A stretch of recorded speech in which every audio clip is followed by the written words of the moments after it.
इथे होणारं भव्य दिव्य स्मारक ही स्थळं जी आहे राज्यासाठी नाही तर आपल्या देशासाठी भूषण ठरतील आणि म्हणून इंदू मिल इथं जगाला हेवा वाटावा असं भारतरत्न डॉक्टर बाबासाहेब आंबेडकर यांचं स्मारक उभारण्यात येते।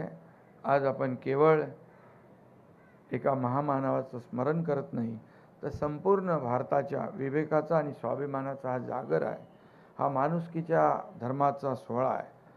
काल देखील चेंबूरला एक भीमज्योतीचं त्या आयोजन करण्यात आलं। विचारांची भीमज्योत कायम तेवत राहील आणि म्हणून अनेक ठिकाणी बाबासाहेबांची स्मारकं होत आहेत। यातून सर्वसामान्य लोकांना प्रेरणा मिळते, ऊर्जा मिळते, न्याय शेवटच्या माणसापर्यंत पोहोचला पाहिजे ही भावना बाबासाहेबांच्या मनामध्ये होती आणि म्हणून पददलितांचं स्फूर्ती व आशास्थान असलेल्या अशा या महामानवाला त्यांच्या महापरिनिर्वाण दिनानिमित्त सहस्त्रकोटी अभिवादन करतो आणि ज्ञानसंपन्न युगंधराच्या आठवणींना आपण स्मरण करूया।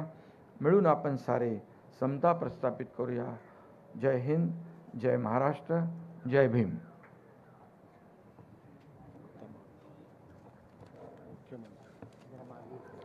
यानंतर महाराष्ट्र राज्याचे सन्माननीय मुख्यमंत्री देवेंद्र फडणवीस साहेब हे भारतरत्न डॉक्टर बाबासाहेब आंबेडकर यांना अभिवादन करतील।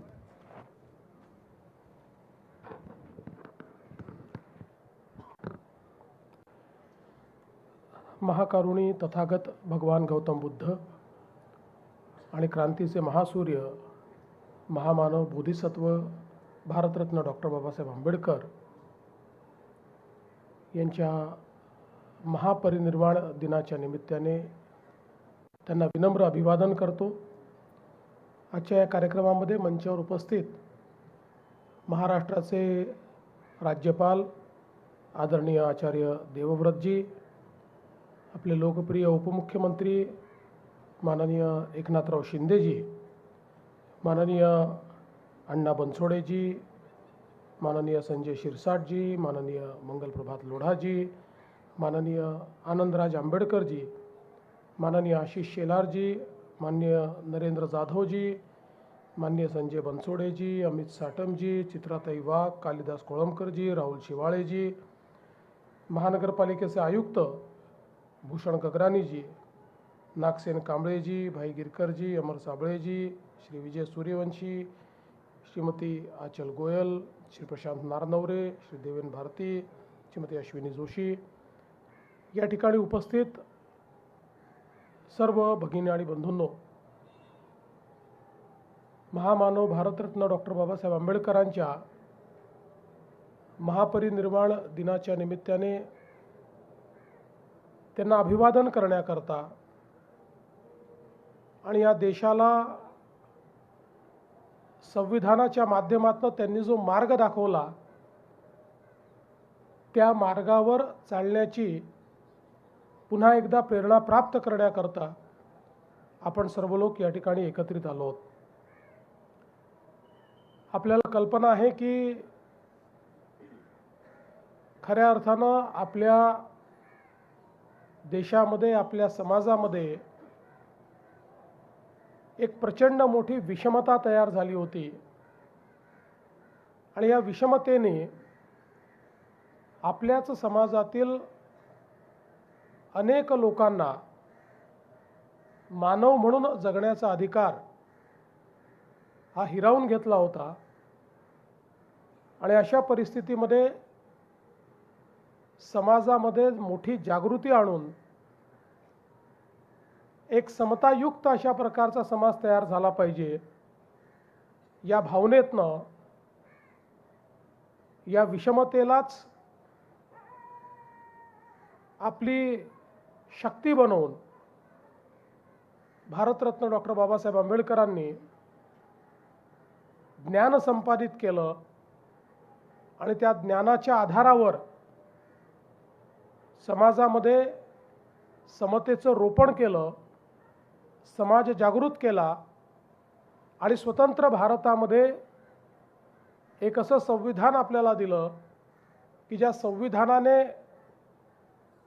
आपल्या देशामध्ये समतेचं राज्य तयार केलं, समाजामध्ये बंधुता निर्माण केली आणि त्यासोबत सर्वांना संधीची समानता दिली.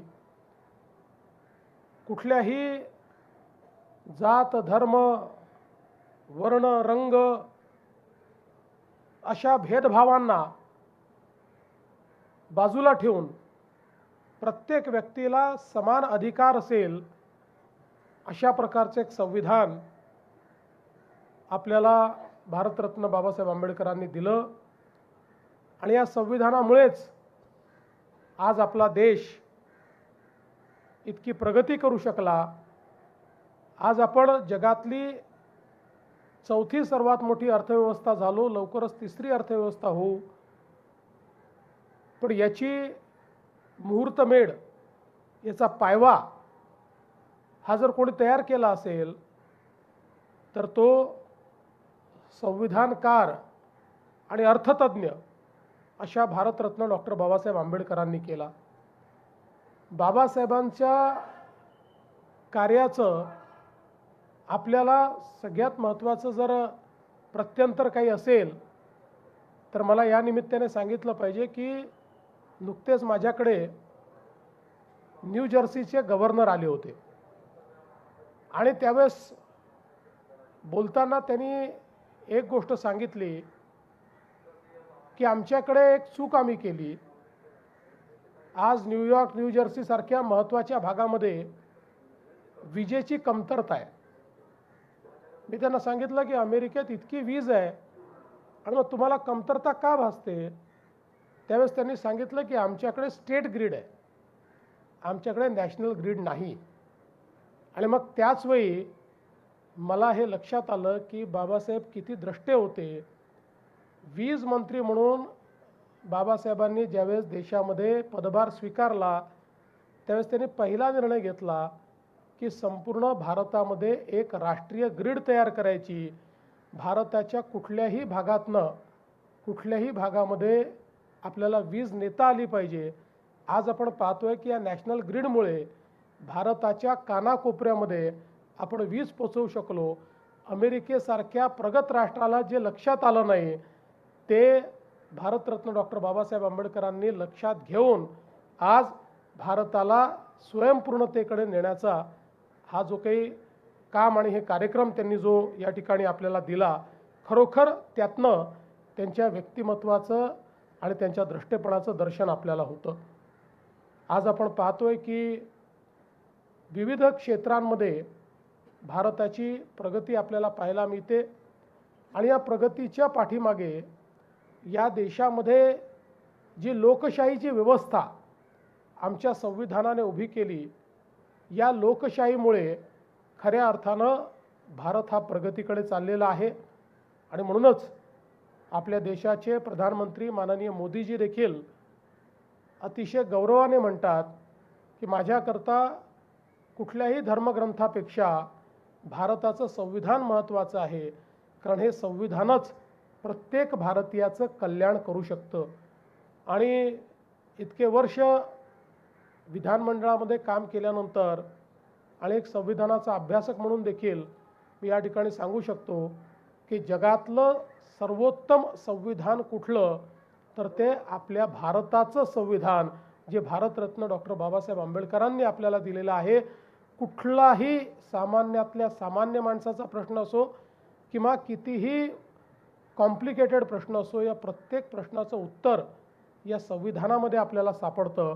आणि म्हणूनच या महामानवाला अभिवादन करणं आणि त्यांच्याकडनं प्रेरणा घेणं हे आपल्याकरता सगळ्यांकरता अत्यंत महत्त्वाचं आहे. खरं म्हणजे त्यांच्या जीवनाबद्दल, त्यांच्या कार्याबद्दल आपण जेवढं बोलावं तेवढं कमी आहे. खऱ्या अर्थानं त्यांनी खूप मोठ्या प्रमाणात हे सर्व कार्य या ठिकाणी केलेलं आहे. आणि म्हणून आजच्या प्रसंगी मी एवढंच सांगतो की आपण प्रयत्न करूया की आनंदराजजींनी मगाशी सांगितलं की काही अजून आपल्याला व्यवस्था केल्या पाहिजे, त्या व्यवस्था तर आपण करूच, पण पुढच्या आपल्या महापरिनिर्वाण दिनाच्या पूर्वी शक्यतोवर आपल्या इंदू मिलचं जे स्मारक आहे ते स्मारक पूर्ण व्हावं अशा प्रकारचा प्रयत्न आपण करूया. मी पुन्हा एकदा माझं बोलणं या ठिकाणी थांबवतो. महामानवांना या ठिकाणी विनम्र आदरांजली देतो. धन्यवाद. जय हिंद, जय भीम, जय भारत, जय महाराष्ट्र.